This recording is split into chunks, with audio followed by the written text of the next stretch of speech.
Hare Ram, Ram Ram, Hare Hare.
Božství s velkým potěšením, neboť takováto oddaná služba oživuje vlastní já.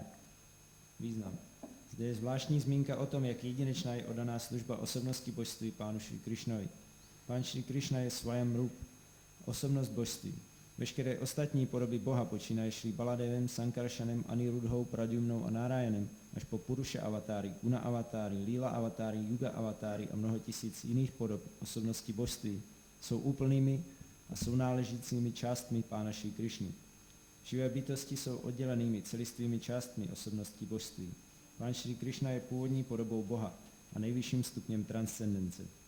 Z toho důvodu je Pán mnohem přitažlivější pro pokročilé transcendentalisty, kteří se zúčastňují jeho věčných zábav. Kromě Šrí Krišny a Baladeva není jiných podob osobnosti božství, se kterými lze navázat tak osobní, intimní poměr, jaký můžeme nalézt v transcendentálních zábavách Pána ve Vrajabhumi.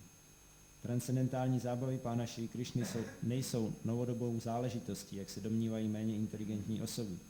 Jeho zábavy jsou věčné a projeví se v určité době pouze jednou v Brahmově dni, stejně jako slunce, které vychází na východním horizontu každých 24 hodin. Mukam karoti báčelam mangam langayate girim yatkripitam mande Shri Gurundinataranam. So every human being has a mental, or you can call a logical aspect of his life. Každá lidská bytost má mentální, nebo můžeme říct logický aspekt života.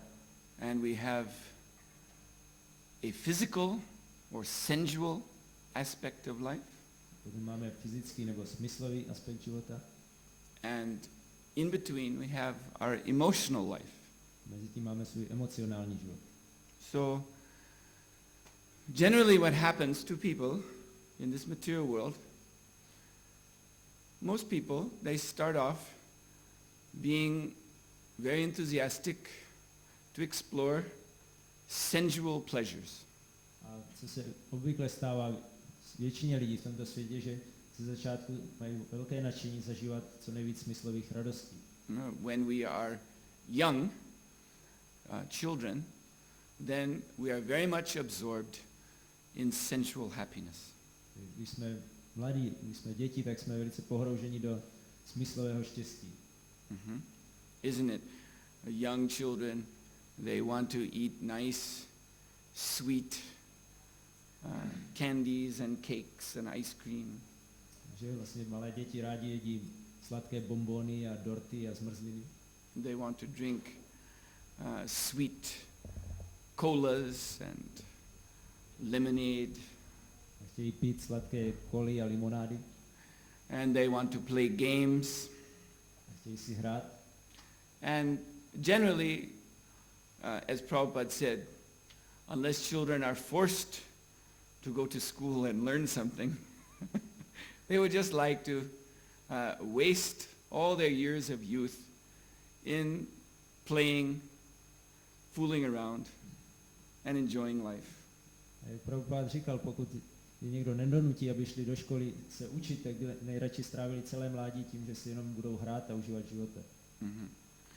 So most people start off their life in that way. Takhle začíná většina lidí svůj život.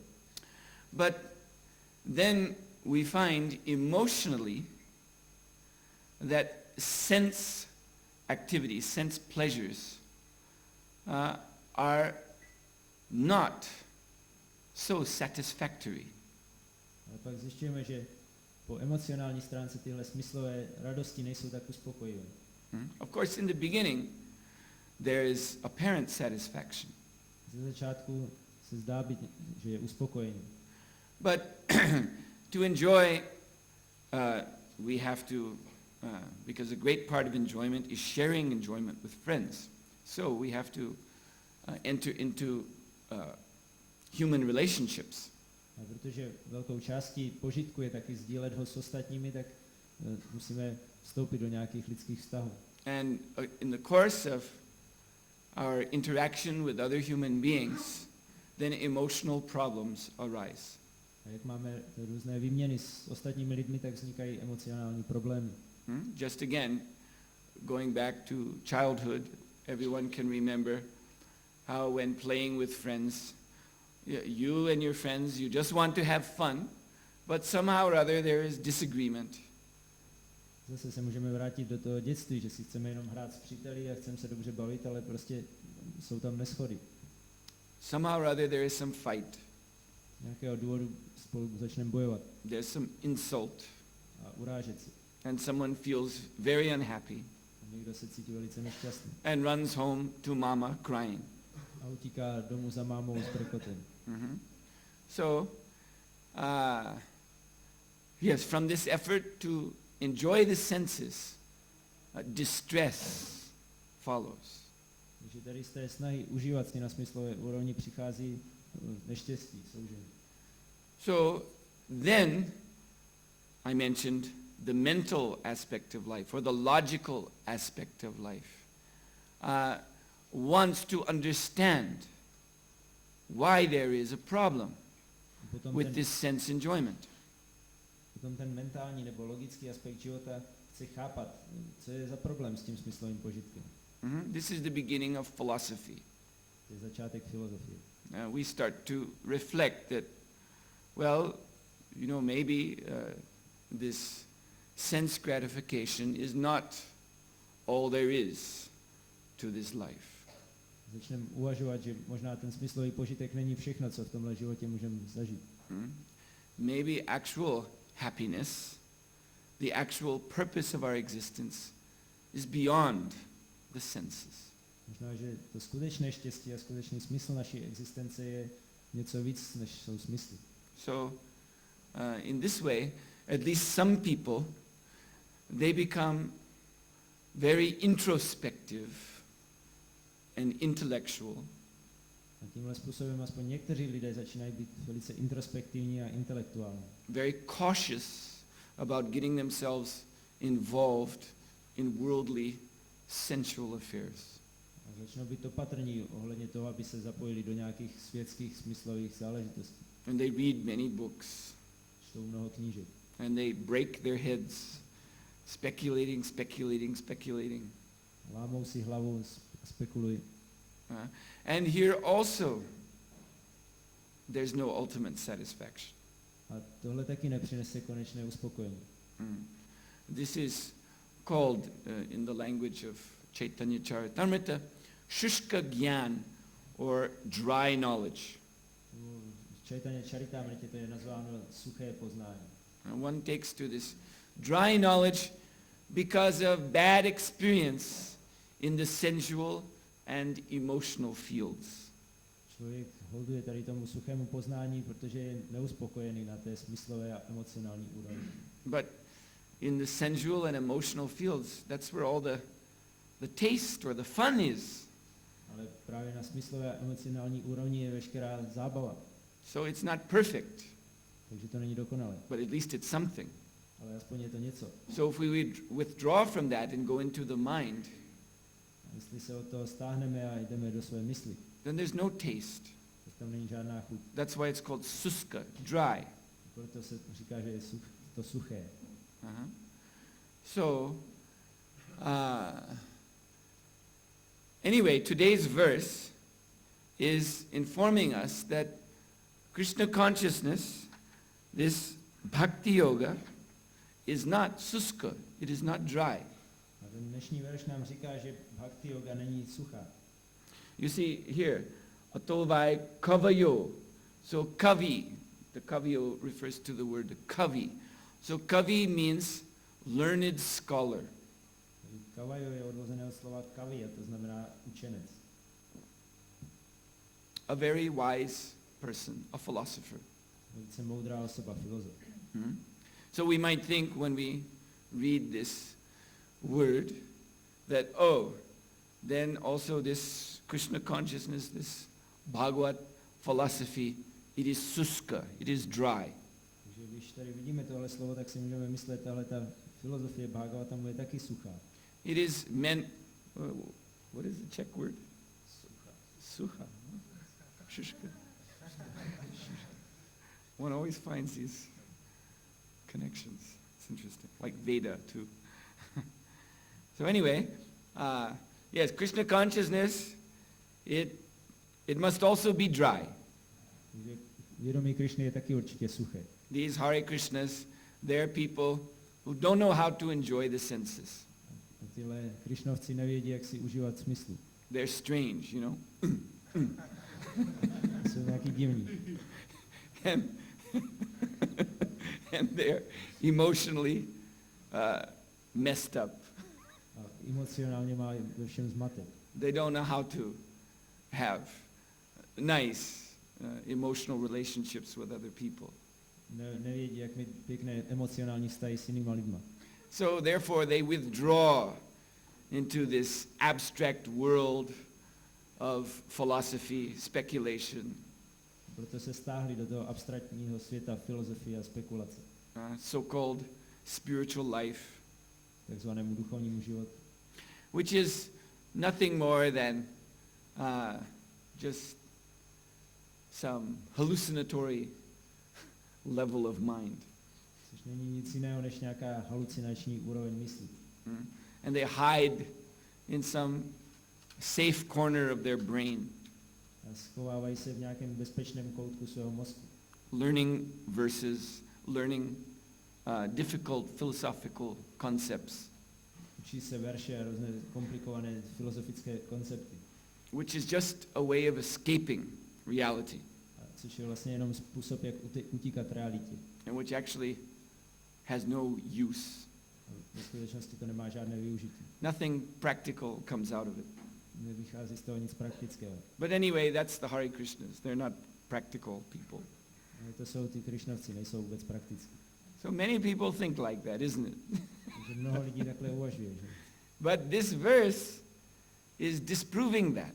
Ale tenhle verš to vyvrací. This verse refutes that idea.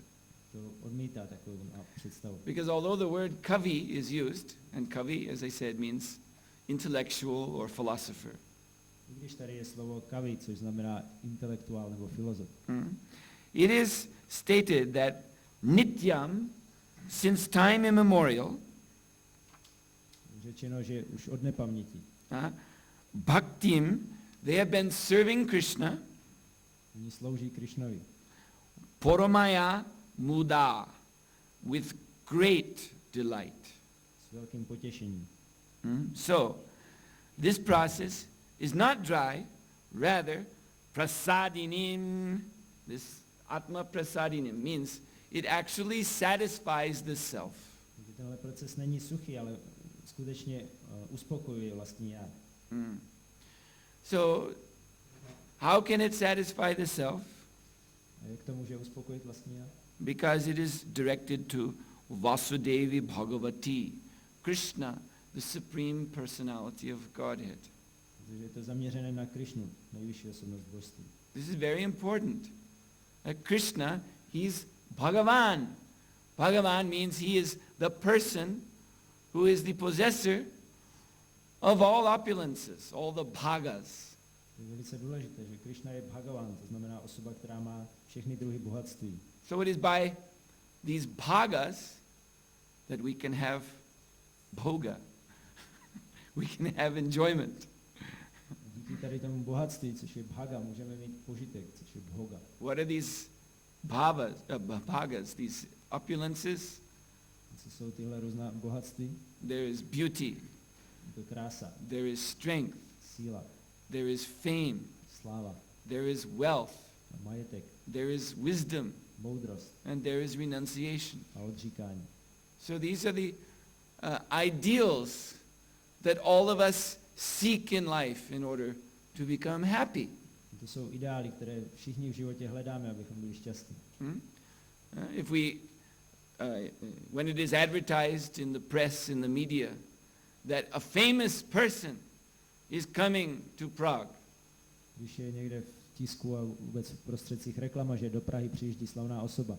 just like some years ago, when the government changed, communism was finished, then famous people began to make pilgrimage to Prague.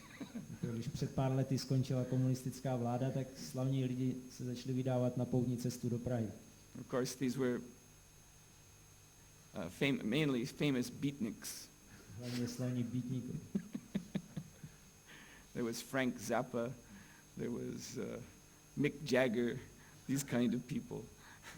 Tady Zappa, Mike Jagger a takový lidi. They were coming to meet President Havel Šli na setkání s prezidentem Havlem and drink with him and smoke with him, not only tobacco. a povídat s ním a kouřit s ním nějaký cigarety, tabák. Not only tobacco. Nejenom tabák.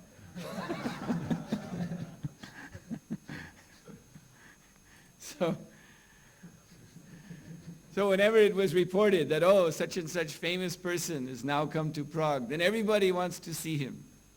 Tak vždycky, když je ohlášený, že taková osoba přijíždí do Prahy, tak ho chce každý vidět. People gather outside that Karl's palace to get some glimpse of the famous personality. Lidi se tam shromáždějí okolo hradu a chtějí se aspoň zahlídnout tu osobnost.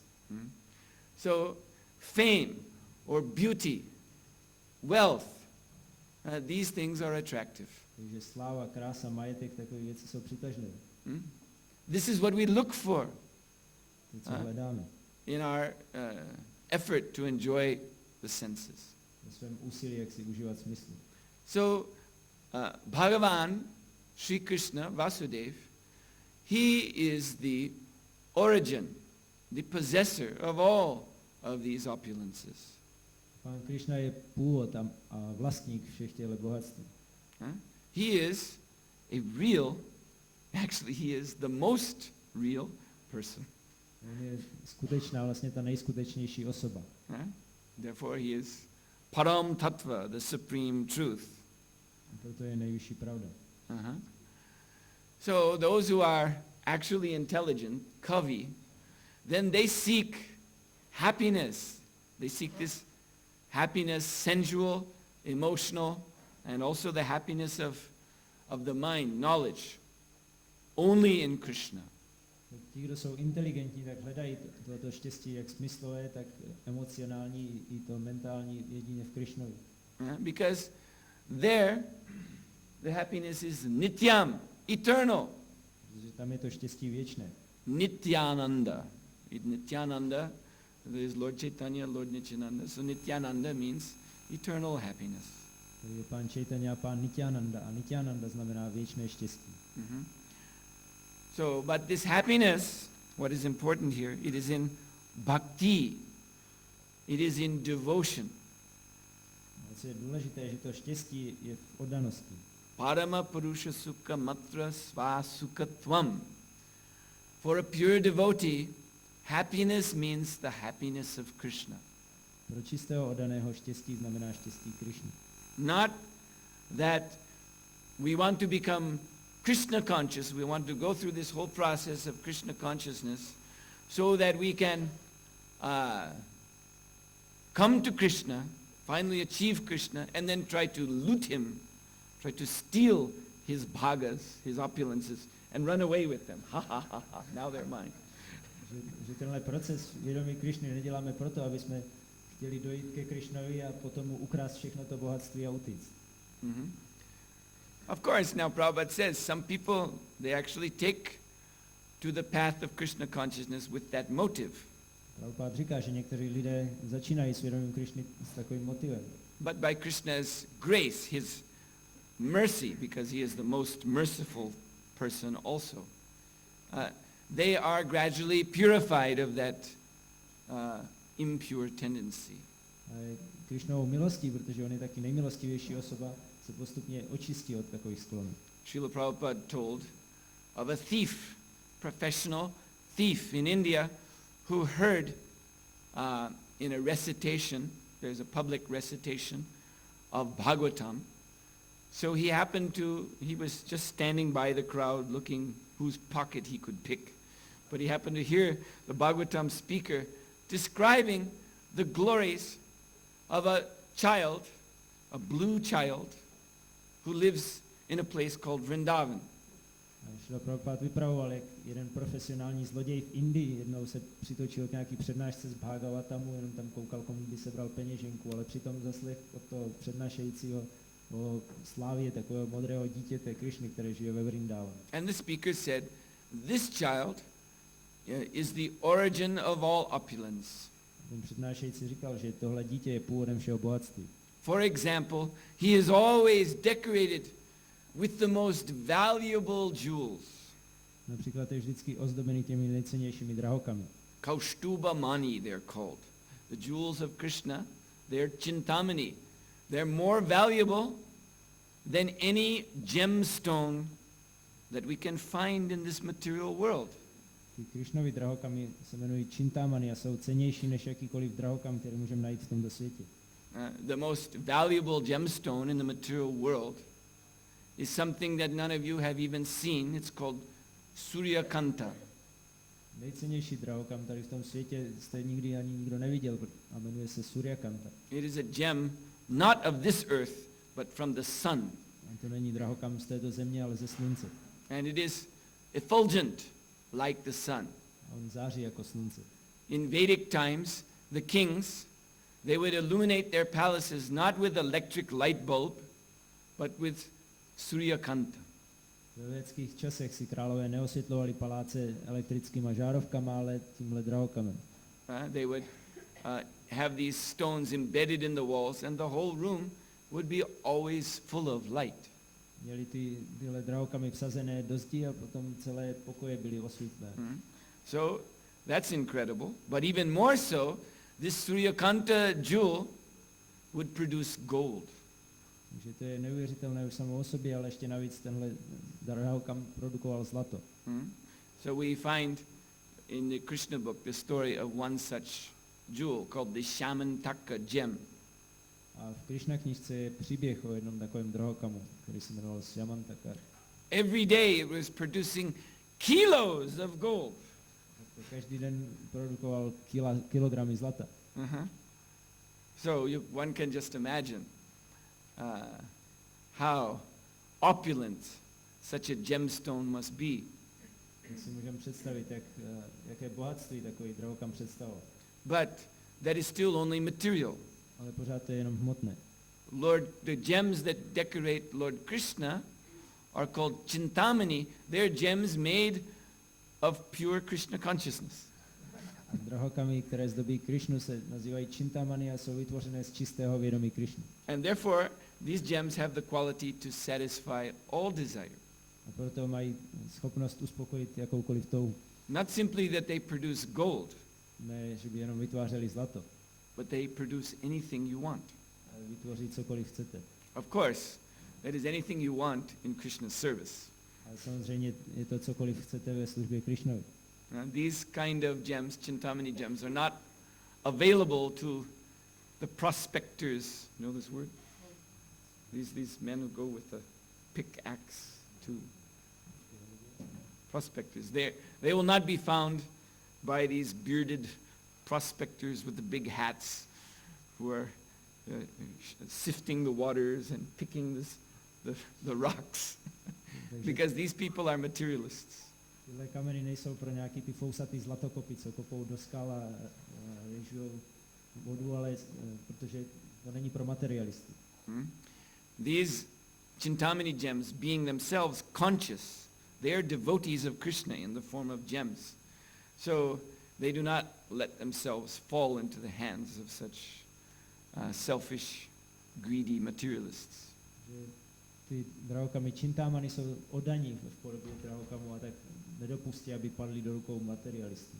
So the Chintamani gems are only for serving Krishna, and Lord Krishna's beautiful body is always decorated by hundreds and hundreds of such gems. Tak oni jsou určené jenom pro službu Krishnovi a Krishnovo tělo je vždycky ozdobené stovkami takových drahokamů. So when this thief heard about the most valuable gems decorating Lord Krishna's body, he began to make a plan. Oh, I must go to this place, Vrindavan, and I must find this little boy.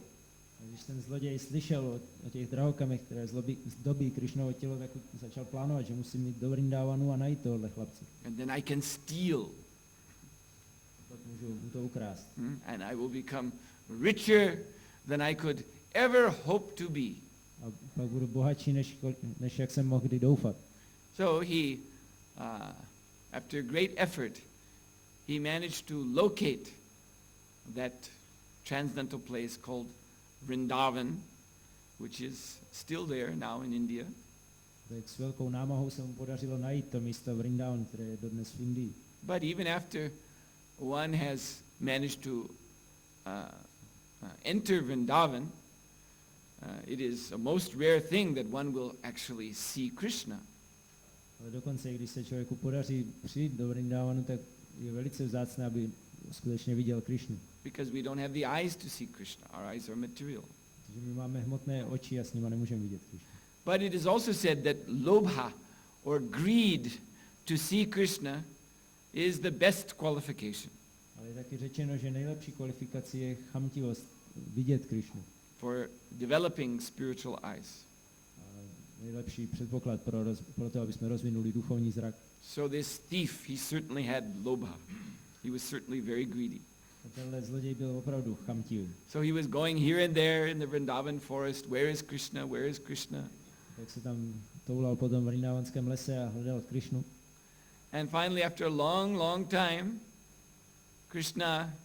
Lord Krishna thought, why not?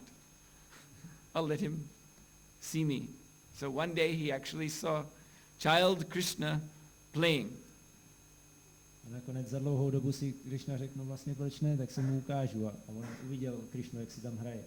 And sure enough, this beautiful blue, all attractive boy was decorated with the most incredibly valuable gems. Samozřejmě tenhle nádherný a modrý chlapec byl ozdobený těmi nejcennějšími drahokamy. And so the thief, with a big crocodile smile, he approached Krishna. My dear little child, why don't you just come a little bit closer to me? A tak ten zloděj s takovým krokodýlím úsměvem přišel k Krishnovi a říkal, no moje milé děťátko, pojď ke mně trochu blíž. So Krishna was smiling and always moving away from the thief, so the thief was becoming more and more eager. A Krishna se usmíval a pořád před tím zlodějem ustupoval, takže on byl čím dál víc dychtivý. And finally the thief, he lunged to grab these jewels. A on nakonec ten zloděj skočil a chtěl chytit ty drahokamy. And Krishna laughed and he pulled away. A Krishna se smál a zas ucuknul. But by this contact, even this brief contact with Krishna, he just managed to touch Krishna momentarily. That purified the thief's consciousness completely. Stačilo, že mu to očistilo úplně vědomí. So he lost his greed for jewels, but he attained this pure greed for always remembering Krishna, never forgetting Krishna. Takže přestal chamtit po těch drahokamech a získal jako čistou chamtivost, tu touhu pořád vzpomínat na Krishnu a nikdy na něj nezapomenout. And thus this thief, he came to know what real happiness, real satisfaction is. A tak ten zloděj poznal, co je skutečné štěstí a skutečná spokojenost. his whole life was transformed.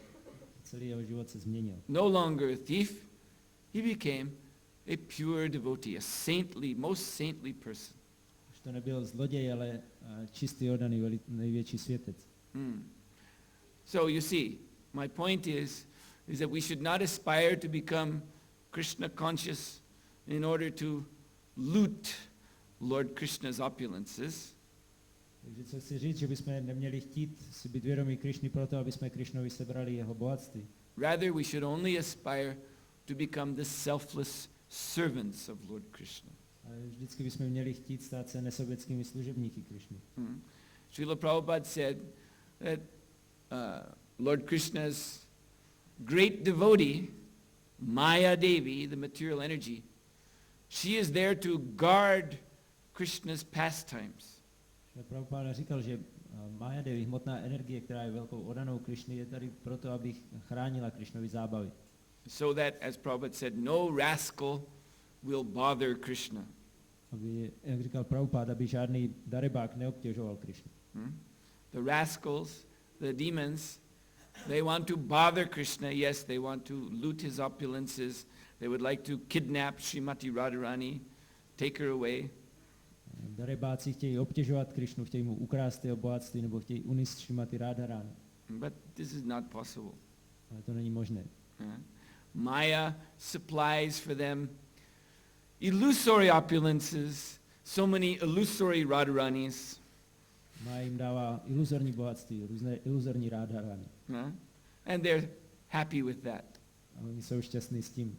It means they're happy just to remain here in this material world, thinking that this is the real world.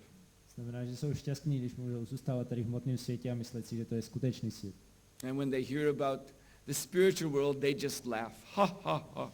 That is all imagination. A když slyší o duchovním světě, tak se jenom smějou a říkají, že to je všechno výmysl. This is the real world, Tohle je skutečný svět. where everything is anitya, temporary. Kde je všechno anitya, to je dočasné. What kind of reality is that? Co to je za realitu? Where all of these forms that we become so attached to are passing away in time right before our eyes. Kde všechny tyhle podoby, ke kterým jsme tolik připoutaný, nám mizí před očima. This is not the world of reality, this is the world of shadow. Tak to není svět reality, ale svět stínu. But those who are rascals, they become so bewildered by Maya that they like this world. They think, it is the real world. It is my home. Let me stay here forever. Darebáci se nechají tak zmást Májou, že si myslí, ne, tohle je můj domov a já tady chci zůstat na věky.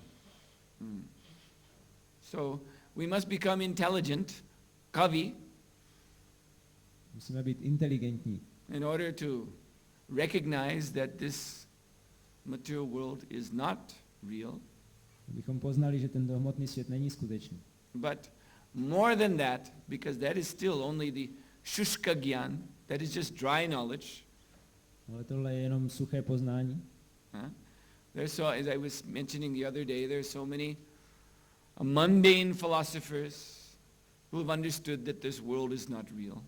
Já jsem o tom už mluvil jindy, že je tolik světských filozofů, kteří chápou, že tenhle svět není skutečný. But yet they have no alternative to it. Ale zároveň k němu nemají alternativu. So this type of philosophy is sometimes called absurdism. A taková filozofie se někdy nazývá absurdismus. That the world is absurd. Že svět je absurdní. It has no meaning. Nemá žádný smysl. But anyway, this is all there is. Ale co se dá dělat, to je všechno, co existuje. So therefore we should just be absurd. Tak jenom budeme absurdní. Do what you like. Dělej, co chceš. Be as crazy as you want. Buď tak bláznivý, jak chceš. It doesn't matter. Na tom nezáleží. And if you get yourself into trouble, Když se dostaneš do potíží, boom. Just shoot yourself in the head. What difference does it make anyway? tak se střel do hlavy a co se tím změní vlastně. So this is the result of dry knowledge. You become crazy. Tak to je výsledek suchého poznání, se člověk zblázní. But those who are really in knowledge, the actual kavis, they engage bhaktim paramaya muda with great delight. They give up all selfish interest and engage themselves wholly and solely in satisfying Lord Krishna's interests. Ale ti, kdo jsou skutečně inteligentní kaviové, tak ti se vzdají těchto sobeckých tužeb a jednají jenom v zájmu Krishny. And that is the only happiness of a pure devotee. A to je jediné štěstí čistého oddaného. That is Krishna's happiness. To je Krishnovo štěstí. So, Srila Prabhupada ki jai. Are there any questions? Máte nějaké otázky? Yes?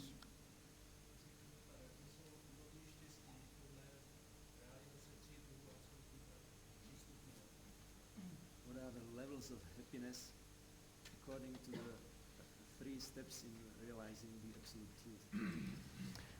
Yeah, well, there's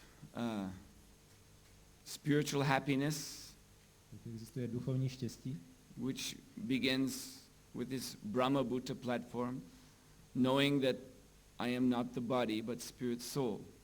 který začíná na úrovni Brahma Bhuta, kdy vím, nejsem tohle tělo, ale duše.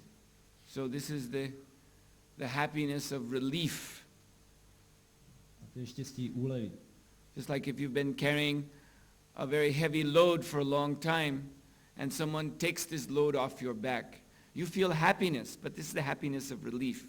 Jako když dlouho neseš něco těžkého na zádech a někdo ti to pak sundá, tak jsi šťastný, ale to je štěstí úlevy. It is not positive. Není to pozitivní. Then there is the happiness of Paramatma realization. Potom existuje štěstí z realizace paramátmy. So Paramatma, the super soul, he, as Prabhupada says, is the form, the director of the forms of this material world. A jak říkal Prabhupada, paramátma nebo nad duše je ten, kdo řídí podoby v tomhle světě. Mm-hmm. Why does matter take shape? Proč hmota přijímá nějaký tvar? What is behind the creation of this material world? Co je za stvořením tohoto hmotného světa? Who is maintaining it? Kdo ho udržuje? In whom does this world enter at the time of devastation? Do koho tento svět vstupuje v době zničení? That is the Paramatma. To je paramátma. So this is, Paramatma realization is realization of knowledge, chit. Takže realizace paramátmy znamená realizování poznání. Brahman realization is realization of Sat, that I'm eternal. Paramatma is realization of Chit, real knowledge. Realizace Brahmanu znamená, že si uvědomím, že jsem věčný, a realizace paramátmy znamená, že realizuji poznání. And Bhagavan realization is realization of actual happiness, ananda, complete happiness.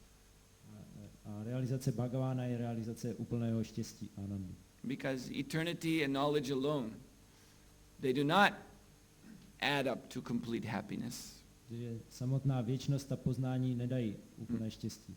The final element is lila, transcendental pastimes. Že ten konečný prvek je líla, jsou transcendentální zábavy. And Paramatma, of course, he is the supreme Lord, but his lila is not exactly transcendental, because his lila is just manifesting the material world, maintaining it and then absorbing it again.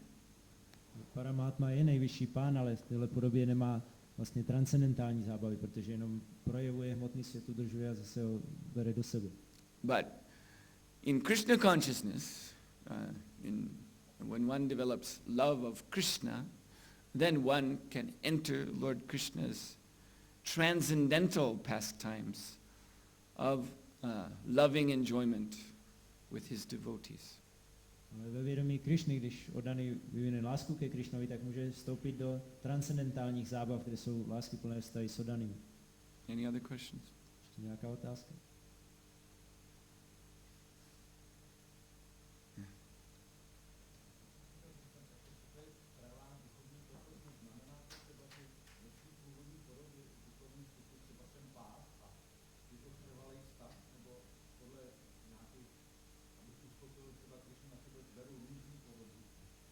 What is the real spiritual identity? For instance, when I'm in the spiritual world and I'm people, does it mean that it's my eternal form, or do I accept all kinds of forms for satisfaction of Krishna? Every soul has a swarup. So muktir hitvanyata rupam swarupene vivashtitaha. So swarup means form, spiritual form. Každá duše má svou svarupu, což znamená duchovní podoba. But this spiritual form is a form of service to Krishna. A tato duchovní podoba je podoba služby Krishnovi. So in other words, every spirit soul, every individual has a service to Krishna that he likes best. Znamená, že každá individuální duše má nějakou službu Krishnovi, kterou má nejradši. That doesn't mean that he won't perform other services. To neznamená, že nedělá jiné služby. Just you can see, it is demonstrated even now in our Krishna consciousness movement. Se ukazuje i tady v našem hnutí vědomí Krishna. That there are devotees, for instance, Sankirtan devotees, so distributing Srila Prabhupada's books is their favorite service. Například Sankirtanodáni mají jako oblíbenou službu rozdávání Prabhupádových knížek. And therefore they have this designation, Sankirtan devotee. Proto mají to označení Sankirtanodáni. But it is not a fact that they only distribute Srila Prabhupada's books and do nothing else. A není pravda, že by jenom rozdávali Prabhupádovy knížky a nedělali nic jiného. Of course, we've known a few people who have tried to assume that position. They've not been very successful in Krishna consciousness, we must say. Znali jsme pár lidí, kteří se o to pokoušeli, ale nebyli moc úspěšní ve vědomí Krishny. You see. But even the Sankirtan devotee, sometimes he goes into the kitchen to cook for Krishna. I Sankirtanodáni někdy do kuchyně vařit pro Krishnu. Sometimes he goes on the altar to perform arti. Někdy jde na oltář dělat arati. Sometimes he's giving the Bhagavatam class. Někdy dává přednášku z Bhagavatam. So Sankirtan devotee may engage in so many other services. Sankirtanodáni může dělat mnoho jiných služeb. But you ask him, which service do you like best? And he will surely reply, distributing Srila Prabhupada's books. A když se ho zeptáš, jakou službu má nejradši, tak určitě odpoví rozdávání Prabhupádových knížek. Similarly, Pujari, he's called Pujari because his favorite service is to render archana seva to the deity. Podobně Pujari má jako oblíbenou službu dělat archana sevu pro božstva. And so on and on, devotees are identified by the service that they like best to do. A tak dál. Oddaní jsou nazýváni podle služby, kterou nejradši dělají. But that is not the only service that they do. Není to jediná služba, kterou dělají. And so it is in the spiritual world. A tak je to v duchovním světě. So therefore, yes, Prabhupada confirmed that in the spiritual world, a devotee may assume other forms, other spiritual forms. Že Prabhupada potvrdil, že v duchovním světě může oddaný přijmout jiné duchovní podoby. There is for instance, the story of a cowherd boy of Lord Krishna, who was with Krishna in the forest of Vrindavan. Je jeden příběh o pasáčkovi krav, který byl s Krishnou ve Vrindavanském lese. So that means his favorite service is to be Krishna's friend. To znamená, jeho oblíbenou službou bylo být Krishnův přítel.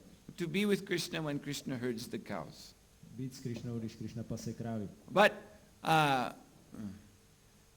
he and Lord Krishna, they were in a part of the forest where there's no water, no river flowing. Ale jednou byl s Krishnou v té části lesa, kde neteče žádná řeka. And Krishna wanted to suddenly he had the desire to take bath, to go for a swim. Krishna najednou měl touhu si jít zaplavat. So this cowherd boy, he immediately assumed the spiritual form of a crystal clear stream flowing through that part of the forest. A tak ten pasáček okamžitě přijal duchovní podobu křišťálově čistého potoka, který protéká tím lesem. This is a different rasa. To je jiná rasa. There is the dasya will be done soon. Don't worry. The cowherd boy is called Sakya Rasa, rasa of friendship. But form of a stream or a river is Shanta Rasa. Takže pasáček má vztah přátelství, ale řeka nebo potok má vztah šanta. Mm-hmm. So the cowherd boy changed his rasa. Takže ten pasáček změnil svou rasu. Because Krishna desired to take bath.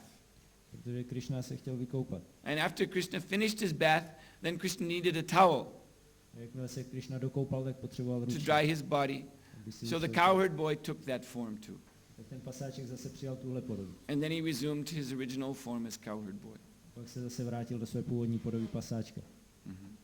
So the point is that a devotee in the spiritual world can assume many forms for Krishna service, but there is one form which is his favorite form, because there is one service which is his favorite service. Takže oddaný může v duchovním světě přijímat mnoho podob pro Krishnovo uspokojení, ale má jednu oblíbenou podobu, která odpovídá jeho oblíbené službě. Srila Prabhupada ki jai. Suhotra Maharaj ki jai.